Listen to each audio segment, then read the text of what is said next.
Okay,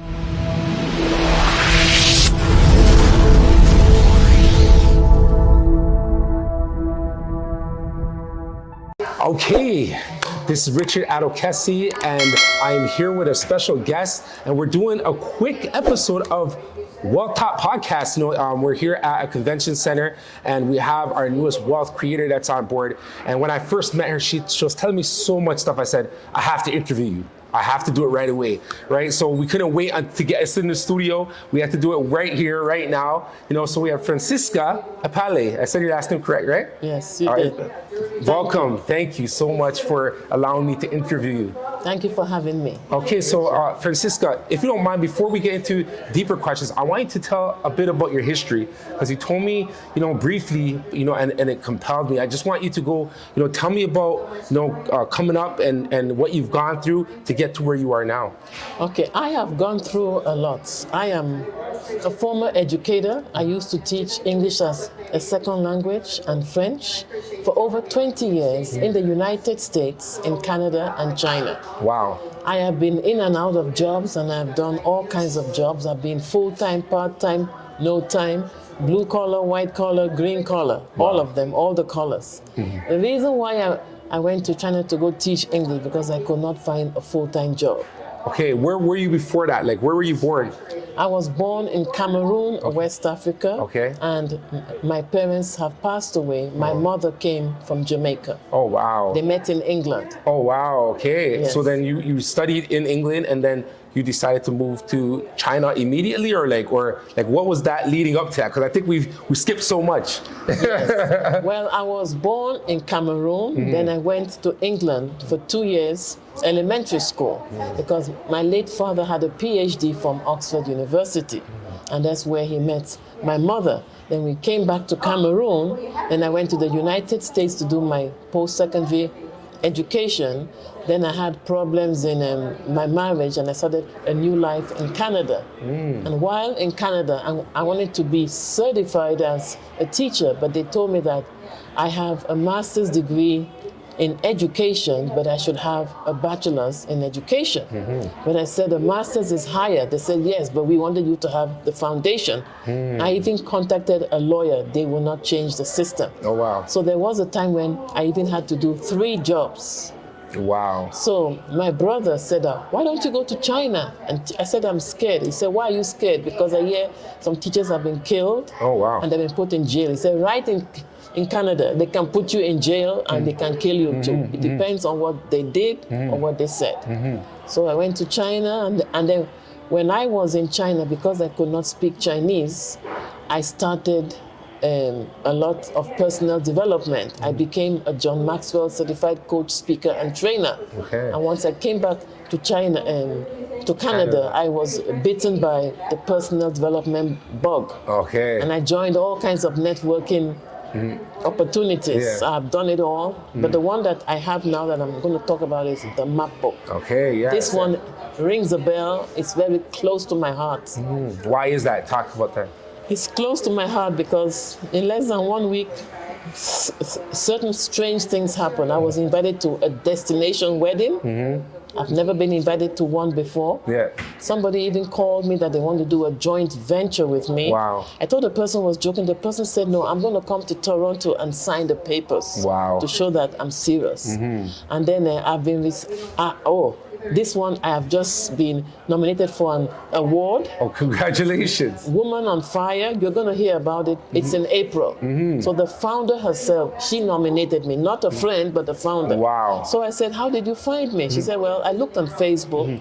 I see you've been posting a lot, and I see that you are a breast cancer survivor. I wrote a book, How I Conquered Breast Cancer Without Chemotherapy, my journey from a mess to a message. So she said that I saw all that. You are really on fire. Wow. So I've been nominated for an award, and she asked me if I'm going to accept it. And I said, of course. Yeah. And I spoke to you. You're my mentor. I said, of course, you should say yes. Yes. And you said that you're going to come. Of course, I'll be there. To support me. I really appreciate that. So here today we are at another event. Yes, but let's talk about. Yeah, no, and it's so interesting that you're talking about that, and because the map book, as you've been in, like I think like a week or 2 weeks. A week and a half. Yeah, and like that, yeah. and the results that you're getting are amazing, and everyone in our program is getting the exact same thing, right? And the reason why is because the map book makes you go inside of yourself, and inside of yourself is where your truth lies.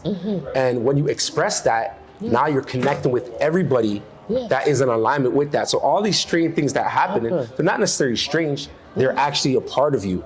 Okay. Right, and you and I've seen all the different things that you went to, and when you said that you got the bug of actually learning and growing, right? And that's what this is about. It's about personal development, self-development, and growing. So why is that important to you? Well, I'm a teacher by education, by training. And my parents were highly educated. They instill education into us. I call myself a lifelong learner. As a matter of fact, the lady who nominated me for the award, she said that I should describe myself in 3 ways. And I said, I am a lifelong learner, ambitious, and reliable. Nice. She wanted, I love education because some people feel that they are bored. How can you be bored when there's so many books to read? There's so many YouTube channels you can watch. I can't believe someone said that they are bored. In this day and age, they're not enough hours. Some people are bored. That's so true. I'm never bored. I always have something to do. Exactly. And not only that though, but you're also an action taker. Yes. And I want you to talk about why is it important for people to take action, because, especially when we go inside, like with the MapBook program, we go inside and opportunities present themselves to us, right? Even some people who are not in part of the program, but, they're praying and they're asking for an opportunity, and then it presents it to them. But then they don't take action. Yes. Right? So you do that. How has this been instilled in you, and why is that something key to do? You have to take action in order to see results. Some people say, okay, I'm going to pray to God. Yeah, you have to pray, but you also have to take action, because there is a saying, God helps those who help themselves. You can't just cross your arms and pray that God will help you, because there are stories of some people who have been praying for something to happen, and they just sit there. You can't sit. You have to do something. For example, if you are praying to pass an exam, you got to study. Jesus will not fall down and say, here are the answers. A is equals to blah, blah, blah. You got to study. So you have to take action in any endeavor. And I know of somebody, the person who introduced me to the map book told me that he met you 5 years ago. You introduced him to it, and he said no. He said, had I known then, I would have done it 5 years ago. I remember he told me that. Exactly. So take action. If somebody gives you an opportunity, take action. There's even a book that I read called Beach Money by Jonathan Adler. He said that he had been in about 10 networking organizations. It didn't work. But he found one at the end that worked. I've been in many opportunities in the work, but this one I'm seeing results. I have people even who are contacting me now on Facebook. They're messaging me that they want to have more information. Someone even asked me who is the author. So because they're asking who is the author, this interview is important because they want, and I'm going to say you are real, and they can check the face on LinkedIn. Of course. And not only that though, but with this program, the whole program is on the foundational principles of service. Right. And as you see, like me, I'm all about service, and that's why when you said you got the award, I said I'm coming because the fact that you support the program, you're in a sense you're supporting me, and I've always been a person where I always supported people even before I had this program, right? But I didn't see it often reciprocated, right? So this program gives me an excuse to go all in with people, right? So like I really want to pour myself into you and into everyone that's in the program, and I see that you're doing the same. I see you're doing the same. Like and in the group, you made suggestions. You said, "Hey, Richard, we should get people to make comments on the thing." Like all that kind of stuff. It shows that we're all coming together, and we all really are one in this world. We're all one. And we're all here to succeed, right? And the people that you've introduced me to, when you talk about them, like it's like you really care about them. Everyone that you introduced me, you really care about them. So I could see you have such a great heart. Where do you get that from? I guess it's because I'm a teacher by profession. When you teach, you are like a confidant, a friend, a mentor, because I've had students who they have had personal problems and they've come to me asking for help. Wow. I remember when I once taught in ESL at Humber, a student came in crying. So all the students looked at him and looked at me as if to say, okay, what is the teacher going to do? So I gave the students an assignment. I said, I want you people to do this one. And I told him to come out. So I said, what is wrong? Why are you crying? And he told me that for 5 years, he and his wife have been trying to have a baby. Finally, she's pregnant, but the child is abnormal. So he doesn't know whether he should keep the child or abort it.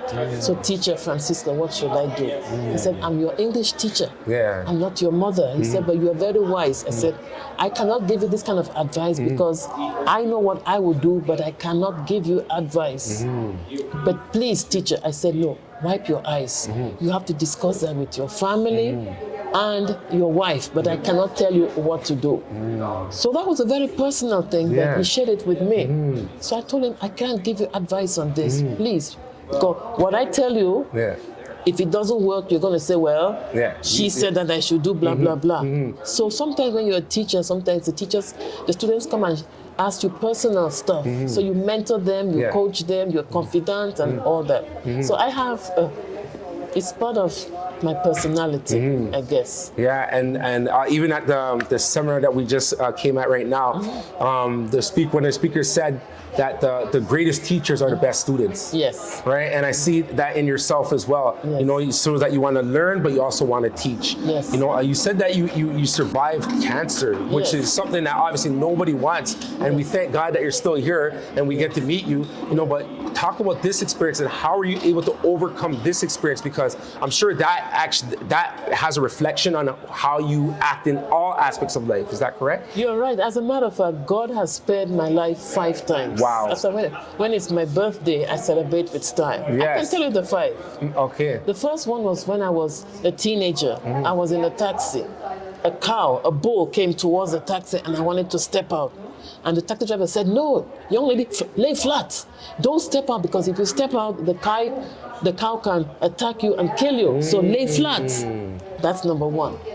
The second one was when I was driving in the United States with somebody. I don't want to mention who the person was.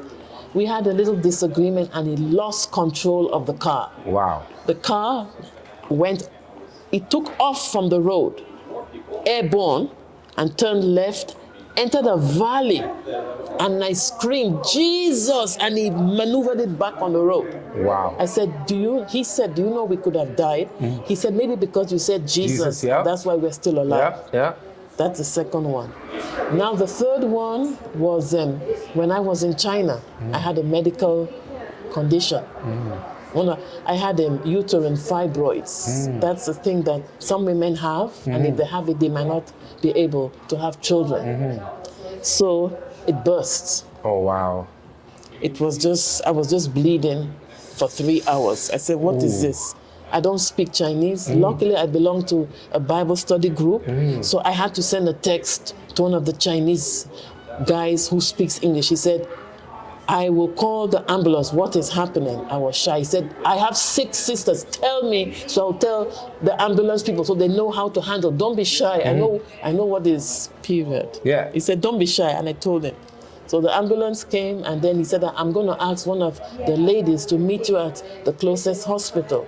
This Chinese woman went to the ATM, took out money and paid so that they could treat me. Wow. So the ambulance brought me. So the ambulance said, bring your passport and your money. So when the doctor saw me, she said something in Mandarin, and the 2 of them burst out laughing. I said, what is funny? What did the doctor say? These are the doctor's words. She is a foreigner. I am scared.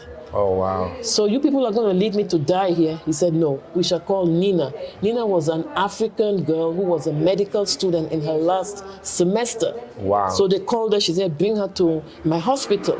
So we were in the ambulance with 2 Chinese who were speaking English and French. I was going in and out of consciousness.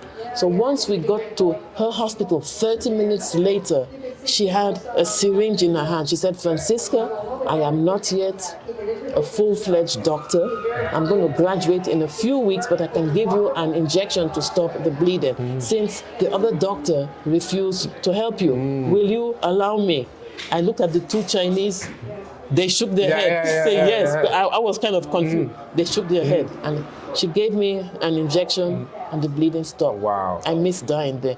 And there were 4 doctors who were saying, you should have surgery, you should have surgery. So I asked one of the doctors, I said, Dr. So-and-so, I'm going to ask you a question. Don't lie to me. Be honest and look me straight in the eyes. I'm not trying to be rude. If I don't have this surgery, will I die? He looked at me and scratched his head. He said, no. I said, okay, I'll wait until I get to Canada and I'll do the surgery there. So when I came to Canada, I met with an international renowned homeopathic doctor who did a biofeedback body scan. Based on the computer reading, because of my age, I did not need the surgery. Wow. But in China, they made as if I was going to die. Oh, wow. That's another one. The 4th one, COVID. I'm very lucky. I did not catch COVID. I was on 10 supplements. So those are 1, 2, 3, 4. I think I've said all of them. Wow. 4. And then the 5th one was the cancer. Yeah. Cancer. I had cancer, but I chose not to do a chemotherapy because I lost 5 family members who passed away from cancer. And the last person from my family who passed away 3 years ago had cancer for 11 years. The chemo provoked 3 other cancers. And I saw the last stages, how he had emaciated, was so skinny, he couldn't walk, had to use, and I said, is this what chemo does? I'm not taking it. So God has saved my life, so I'm very gracious. I want to pour back into other people. You have purpose. You have purpose. Yes. And you mentioned God over and over right now. Yes. And that is very important. So I want you to talk about that. I want you to talk about your relationship with God and why God is so important. I am a Christian. As a matter of fact, when I had breast cancer, I went to the pastor and told him I want to speak to him after church and I want his wife to be there.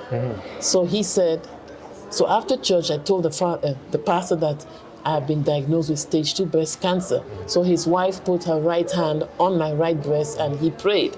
And these were his words.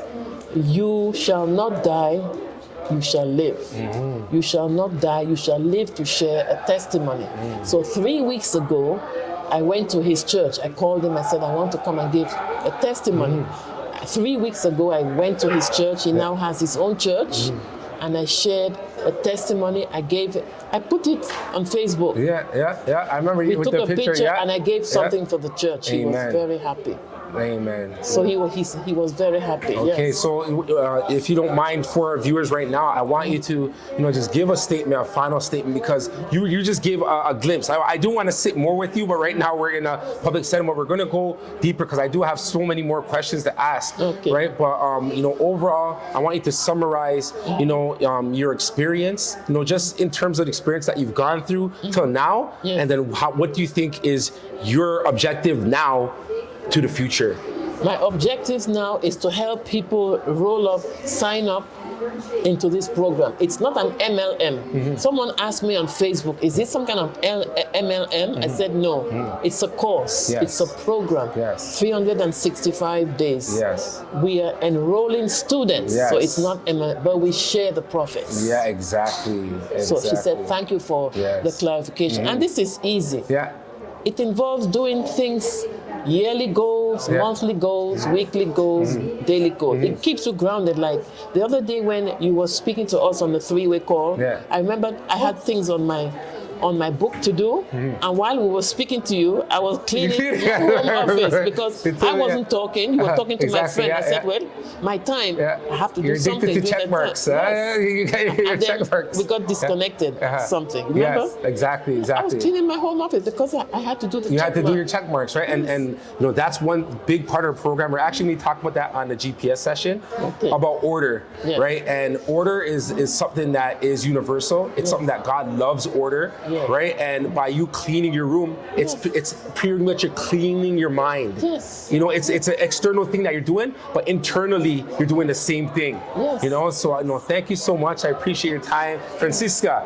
You have the same name as my wife. Just one letter is different. Really? So I know you're very special. Her name is Francesca, and yours is Francisca.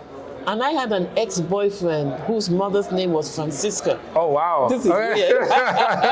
It's a godly name. It's a godly name, you know, so God bless you. And yeah, let's continue to grow. I appreciate you, and how you explain the program is right on. Yes. This is an educational course. Yes. You know, a lot of people don't know, you know, that, you know, the answers are inside of them. If they really give themselves time to think and express themselves and actually read it, Yes.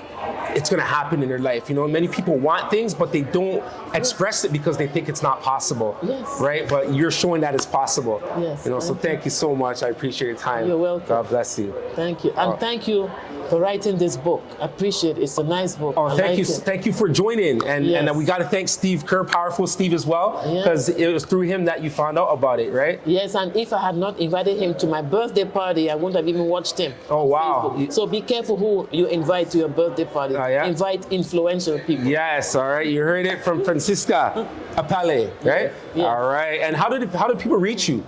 Like on Instagram, or I know you have a website and stuff, if you don't mind sharing that. I'm on Facebook, I'm on Instagram, I'm on LinkedIn. Yeah. And your website, you have a website as well? I have a website. Yeah. LinkedIn, linked Yeah. LINK. Okay. LinkedIn, they could go to the Message site and they me. just Yes. look for your name. Spell your name. Spell your name. How you My spell name it? is Francisca. It's like San Francisco. Instead of the O, it's an A, but I'll spell it. Yeah. F as in Foxtrot, R as in Romeo, A as in Alpha, N as in Nancy, C as in Charlie, I as in India, S as in Sarah, C as in Charlie, A as in Alpha, Francisca. And my last name is Epale, E as in Echo, P as in Papa, A as in Alpha, L as in Lima, E as in Echo. All right, so I'm make on sure you reach Facebook. out to her. She's very inspirational. I love it every time I talk to her. You know, I try to reach out to her every day, and she reaches out to me as well. And that's what we're doing. We're building a community. You know, we're coming together and we're helping each other grow and build wealth. All right. Thank you. Thank you. Thank you very much, sir.